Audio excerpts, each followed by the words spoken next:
Yeah, so I have this slave locked up in this cage, and I told him, you're not being freed for months until you do your work.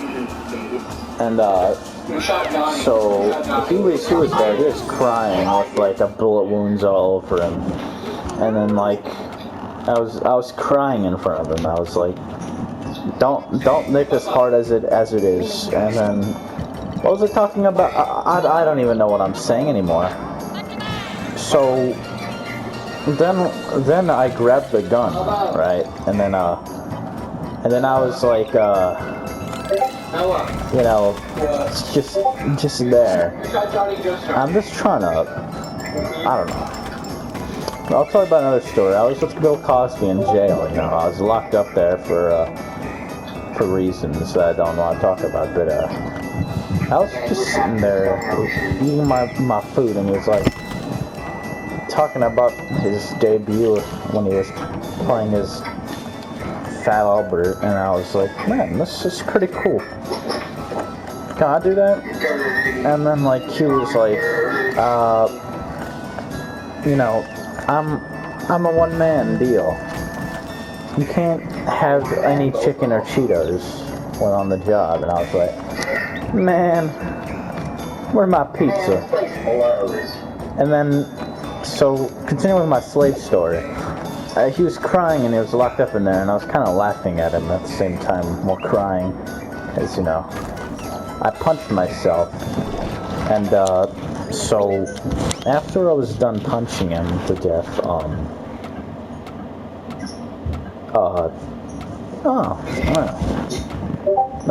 want to talk about Jim Bonici. Jim Bonici, creator of Happy Wheels, pretty cool guy. He made a lot of funny little levels. You know, he made Happy Wheels after all, so he made all the levels in the game. So he was just saying, he was this great curator. And then I was like, I met Jim Bonici, and then I was like, man, this guy is a great creator. Can I be a part of your game? And he was like, no. And then I just shut down his game because I told Flash to shut down Flash, and they just agreed. I'm kind of a big deal. I kind of shut down Flash. I know. So I kind of like shoot him with a gun, and then I was there sitting there eating a pizza, and then I finally did it. Oh, okay, cool. What are you doing? So I was licking a pizza.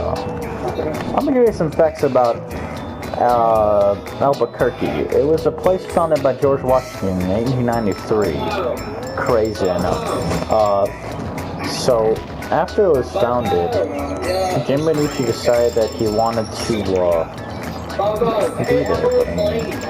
George Washington hated Jim Bonici. He wanted him dead. He didn't want to slit his throat.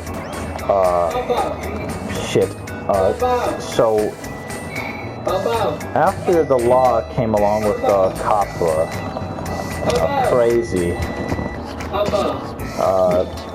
I was like, hey Jim Bonici, can I be a part of Happy Wheels? And he was like, no. I was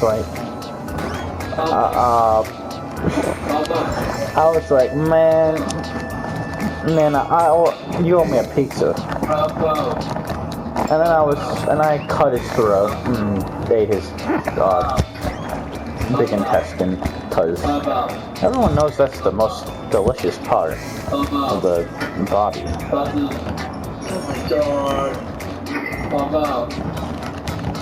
So the voices in my head are telling me that this level is rigged. I don't believe that.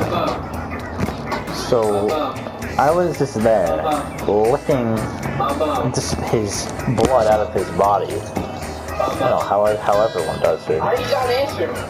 So I want to get 20 fruits from this market that was off in the street.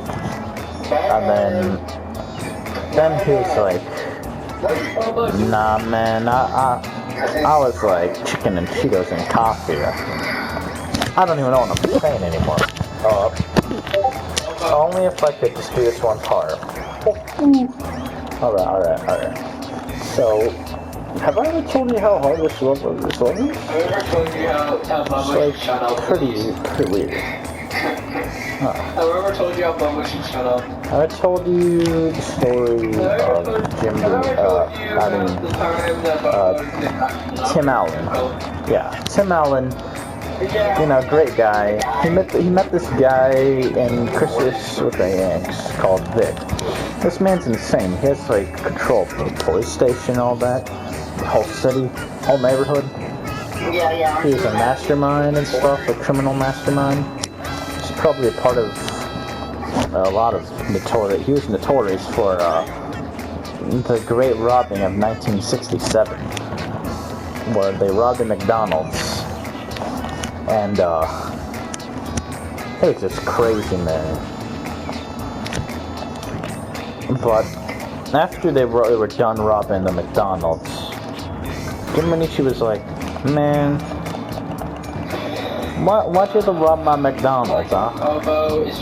So, after I was done playing this little tiny game on the Nintendo, what is it, 64? I don't know. Jim Benici came to my house, and then I told him, aren't you dead? I said, yeah, but I mean, not in this universe. I don't exist. I was like, man, they're crazy, bro. And then I heard these voices in the back of my car talking about some Pizza Hut that opened down the street.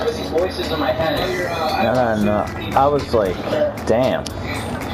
I hate Pizza Hut. It has some terrible pizza. And I go to my school, and I hate everyone there. They're like complete assholes. You know, they're like the most smuggiest people out there. But you know, it's whatever. But and did I tell you how funny I am? I'm a pretty funny guy. I'm like a comedian.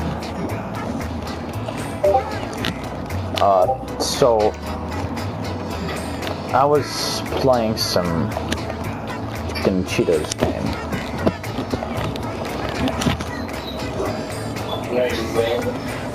So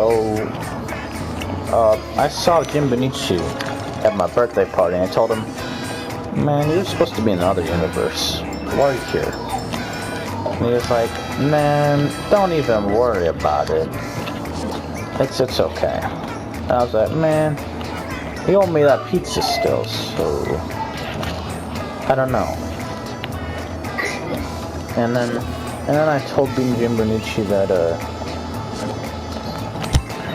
who cares about Jim Benici? Let's talk about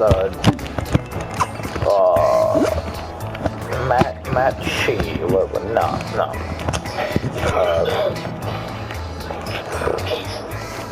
Let's talk about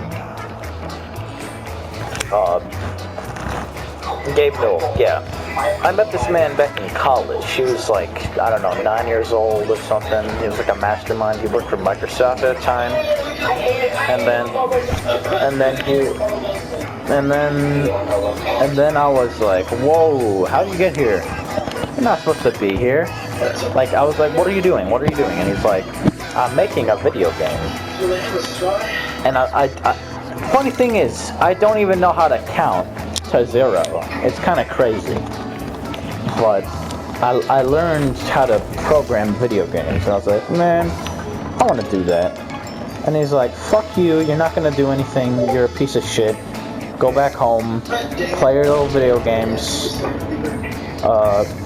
Driving me crazy. Buy my items. Buy my digital items.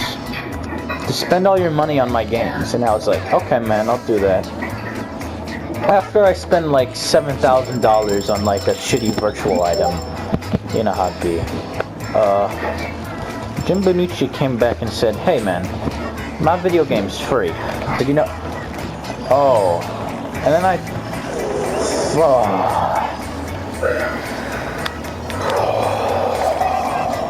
you know what? I don't even know who Jim Benici is. And then Gabriel told me that, I'm sending a scammer down in, what's that one? Singapore? He's gonna scam you. And you're gonna get really mad about it and upset, and you'll be cursed by it for the rest of your life. And I was like, okay, man, I can't wait to trade with this guy. He has so much keys and unusuals. Totally not stolen or anything. And you know how it be.